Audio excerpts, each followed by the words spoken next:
वसुधा की नजरें अभी भी दरवाजे पर ही टिकी थीं। इसी दरवाजे से अभी अभी रावी अपने पति के साथ निकली थी। पीली साड़ी, सादगी से बनाया जूड़ा, माथे पर बिंदिया, मांग में सिंदूर, हाथों में भरी भरी चूड़ियां, कुल मिलाकर संपूर्ण भारतीय नारी की छवि को साकार करती रावी बहुत खूबसूरत लग रही थी। गोद में लिए नन्हे बच्चे ने एक स्त्री को मां के रूप में परिवर्तित कर कितना गरिमा में बना दिया था। वसुधा ने अपना सिर कुर्सी पर टिका आराम की मुद्रा में आंखें बंद कर लीं। उनकी आंखों में 3-4 साल पहले के वे दिन चलचित्र की भांति घूम गए जब रावी के मम्मी पापा उसे काउंसलिंग के लिए वसुधा के पास लाए थे। वसुधा सरकारी हॉस्पिटल में मनोवैज्ञानिक हैं, साथ ही सोशल काउंसलर भी। हॉस्पिटल के व्यस्त लम्हों में से कुछ पल निकाल कर वे सोशल काउंसलिंग करती हैं। अवसाद से घिरे और जिंदगी से हारे हताश निराश लोगों को अंधेरे से बाहर निकालकर उन्हें फिर से जिंदगी के रंगों से परिचित करवाना ही उनका एकमात्र उद्देश्य है। रावी को 3-4 साल पहले वसुधा के हॉस्पिटल में भर्ती करवाया गया था। छत के पंखे से लटक कर आत्महत्या की कोशिश की थी उसने, मगर वक्त रहते उसकी मां ने देख लिया और उसे तुरंत हॉस्पिटल लाया गया। समय पर चिकित्सा सुविधा मिलने से रावी को बचा लिया गया था। मगर वसुधा पहली ही नज़र में भांप गई थी कि उसके शरीर से भी ज्यादा उसका मन आहत और जख्मी है। वसुधा ने हकीकत जानने के लिए रावी की मां शांति से बात की। पहले तो वे नानुकुर करती टालती रहीं, मगर जब वसुधा ने उन्हें पूरी बात को गोपनीय रखने और उनकी मदद करने का भरोसा दिलाया तब जाकर उन्होंने अपने आधे अधूरे शब्दों और इशारों से जो बताया उसे सुनकर वसुधा का मासूम रावी पर स्नेह उमड़ आया। शांति ने उन्हें बताया, रावी दुराचार का शिकार हुई है और वह भी अपने पिता के खास दोस्त के द्वारा। पिता का जिगरी दोस्त होने के नाते उनके घर में उसका बिना रोक-टोक आना जाना था। कोई शक करे भी तो कैसे। उसकी सबसे छोटी बेटी रावी की सहेली भी थी। दोनों एक ही क्लास में पढ़ती थीं। एक दिन रावी अपनी सहेली से एक प्रोजेक्ट फाइल लेने उसके घर गई। सहेली अपनी मां के साथ बाजार गई हुई थी, अतः उसके पापा ने कहा कि तेरी सहेली का बैग अंदर रखा है, अंदर जाकर ले ले जो भी लेना है। उसके बाद जब रावी वापस घर आई तो चुपचाप कमरे में जाकर सो गई। सुबह उसे तेज बुखार चढ़ गया। हमने इसे काफी हल्के में लिया। कई दिन तक जब रावी कॉलेज भी नहीं गई तो हमने सोचा शायद पीरियड नहीं लग रहे होंगे। फिर एक दिन जब इनके दोस्त घर आए तो हमेशा की तरह उन्हें पानी का गिलास देने को भागने वाली रावी कमरे में जाकर छिप गई। तब मेरा माथा ठनका। मैंने रावी का सिर सहलाते हुए उसे विश्वास में लिया तो उसने सुबकते सुबकते इस घिनौनी घटना का जिक्र किया, जिसे सुनकर मेरे तनबदन में आग लग गई। मैंने तुरंत इसके पिता से पुलिस में शिकायत करने को कहा, मगर इन्होंने मुझे शांति से काम लेने को कह समझाया कि पुलिस स्टेशन में एफआईआर दर्ज कराकर केस करना तो बहुत आसान है, मगर उसकी पेशियां भुगतना बहुत कष्टदायी होता है। अपराधी को सजा दिलवाना तो नाकों चने चबाना जैसा होता है। सबसे पहले तो अपराध को साबित करना ही मुश्किल होता है, क्योंकि ऐसे केस में कोई गवाह नहीं होता। फिर हर पेशी पर जब रावी को वकीलों के नंगे करते सवालों के जवाब देने पड़ेंगे तो हमारी फूलसी बेटी को फिर से उस हादसे को जीना पड़ेगा। अभी तो ये बात सिर्फ हमारे बीच में ही है, जब समाज में चली जाएगी तो बेटी का जीना मुश्किल हो जाएगा। पूरी जिंदगी पड़ी है उसके सामने, कौन ब्याहेगा उसे। कुछ देर रुक शांति ने एक उदास सी सांस ली और फिर आगे कहना शुरू किया, बेटी का हाल देखकर मन तो करता था कि उस दरिंदे को भरे बाजार गोली मार दूं, मगर पति की बात में भी सच्चाई थी। बेटी का वर्तमान तो खराब हो ही चुका था, कम से कम उसका भविष्य तो खराब न हो, यही सोचकर हमने कलेजे पर पत्थर रख लिया। रावी को समझा बुझाकर फिर से कॉलेज जाने को राजी किया। भाई उसे लेने और छोड़ने जाता। मैं भी सारा दिन उसके आसपास ही रहती, उसे आगा पीछा समझाती, मगर उसकी उदासी दूर नहीं कर सकी। इसी बीच एक दिन मैं थोड़ी देर के लिए पड़ोसन के घर किसी काम से गई, तो इसने ये कदम उठा लिया। वसुधा बड़े ध्यान से सारा घटनाक्रम सुन रही थी। जैसे ही शांति ने अपनी बात खत्म की, वसुधा जैसे नींद से जागी। यूं लग रहा था मानो वे सुन नहीं रही थी, बल्कि इस सारे घटनाक्रम को जी रही थी। उन्होंने शांति से रावी को अपने घर लाने के लिए कहा। पहली बार वसुधा के सामने रावी ने अपनी जबान नहीं खोली, चुपचाप आंखें नीचे किए रही। दूसरी बार भी कुछ ऐसा ही हुआ, बस फर्क इतना था कि इस बार रावी ने नजरें उठाकर वसुधा की तरफ देखा था। इसी तरह 2 और सिटिंग्स हुई।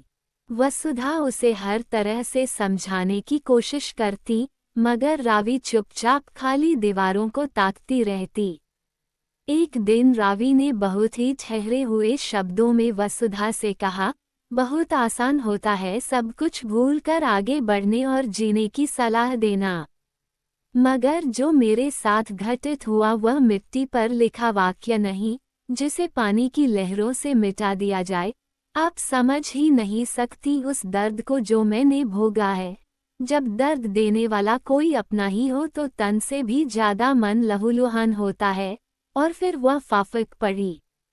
वसुधा उसे सीने से लगाकर मन ही मन बुदबुदाई कि ये दर्द मुझसे बेहतर और कौन समझ सकता है मेरी बच्ची। रावी ने आश्चर्य से वसुधा की ओर देखा। उनकी छल की आंखें देखकर वह अपना रोना भूल गई। वसुधा उसकी बांह थामकर उसे 20 वर्ष पहले की यादों की गलियों में ले गईं। स्कूल के अंतिम वर्ष में फेयरवेल पार्टी से लौटते वक्त रात अधिक हो गई थी। मैं और मेरी सहेली रूपा दोनों परेशान सी ऑटो की राह देख रही थीं। तभी एक कार हमारे पास आकर रुकी। हम दोनों कुछ समझ पाती उससे पहले ही 2 गुंडों ने मुझे कार में खींच लिया। रूपा अंधेरे का फायदा उठाकर भागने में कामयाब हो गई।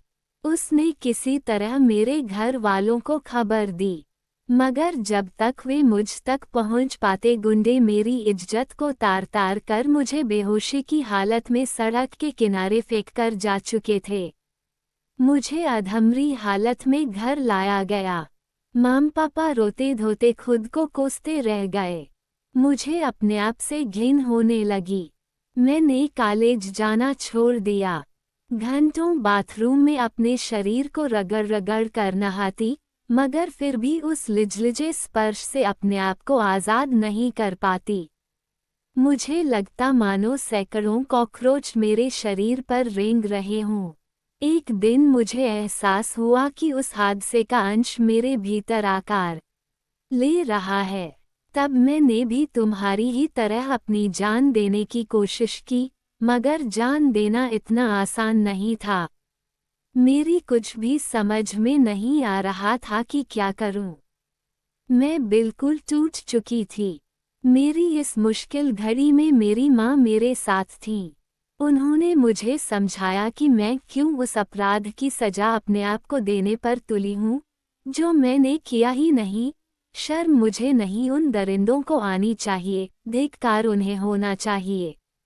और एक दिन माँ मुझे अपनी जान पहचान की डॉक्टर के पास ले गईं। उन्होंने मुझे इस पाप की निशानी से छुटकारा दिलाया। वह मेरा नया जन्म था और उसी दिन मैंने ठान लिया था कि आज से मैं अपने लिए नहीं, बल्कि अपने जैसों के लिए जीऊंगी। मुझे खुशी होगी अगर मैं तुम्हें वापस जीना सिखा सकूं, वसुधा ने सब कुछ एक ही सांस में कह डाला, मानो वे भी आज एक बोझ से मुक्त हुई हूँ। आपको समाज से डर नहीं लगा? रावी ने आश्चर्य से पूछा। कैसा डर? किस समाज से? अब मैं हर डर से आज़ाद हो चुकी थी। वैसे भी मेरे पास खोने के लिए बचा ही क्या था? अब तो मुझे सब कुछ वापस पाना था। फिर क्या हुआ? मेरा मतलब, आप यहाँ इस मुकाम तक कैसे पहुँची? रावी को अभी भी वसुधा की बातों पर यकीन नहीं हो रहा था। उस हादसे को भूलने के लिए मैंने वह शहर छोड़ दिया।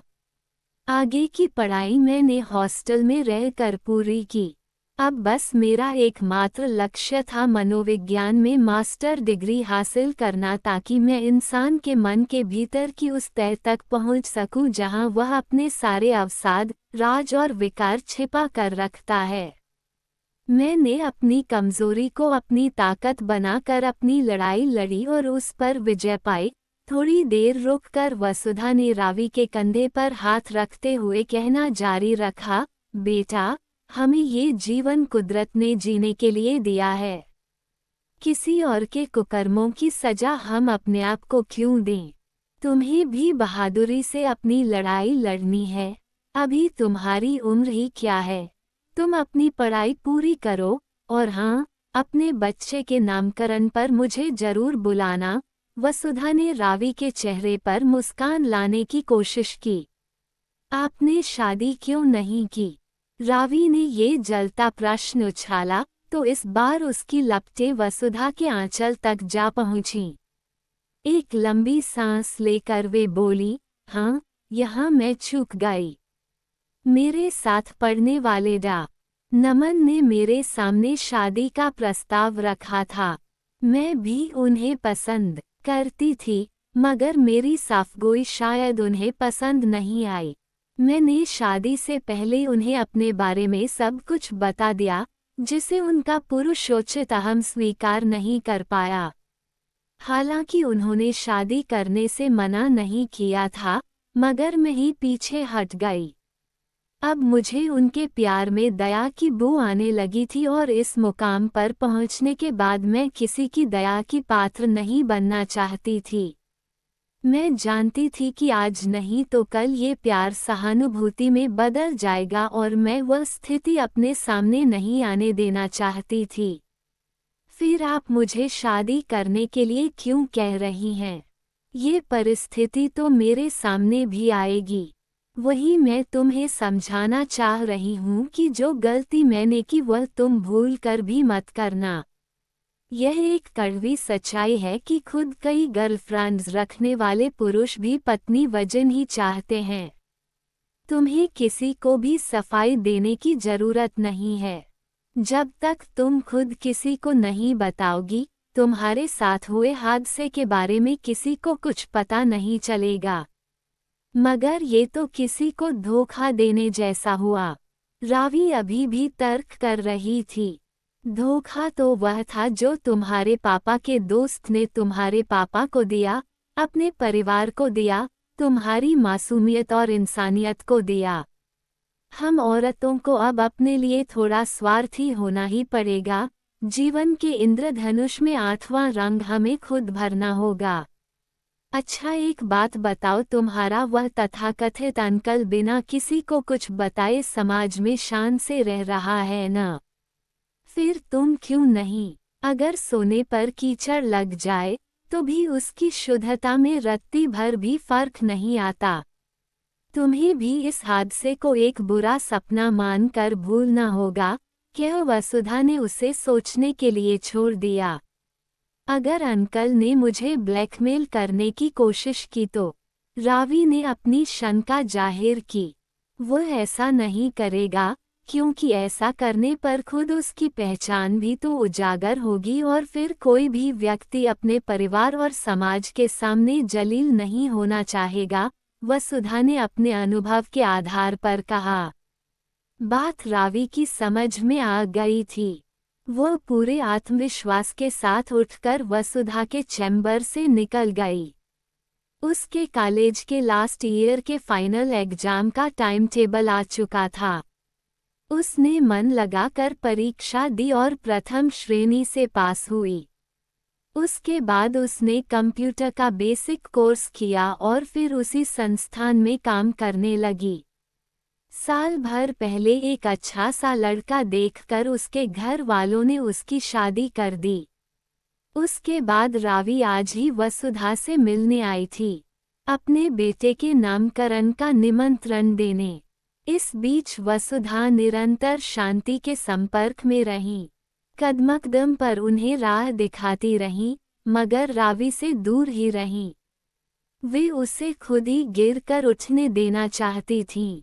वे संतुष्ट थीं कि उन्होंने एक और कली को मुरझाने से बचा लिया। रावी ने तो अपना वादा निभा दिया था, अब उनकी बारी थी। अतः तैयार हो वे अपना पर्स उठा नन्हे मेहमान के लिए गिफ्ट लेने बाजार चल दीं। दोस्तों, अगर वीडियो अच्छा लगा तो वीडियो को लाइक और चैनल को सब्सक्राइब जरूर करें। और इन कहानियों को सुनाने का उद्देश्य किसी को परेशान करना बिल्कुल भी नहीं है। ये कहानी आपको इसलिए सुनाई जाती है ताकि आप लोग इन कहानियों में से कुछ न कुछ सीख सको और अपने जीवन में उस चीज़ को अप्लाई कर सको।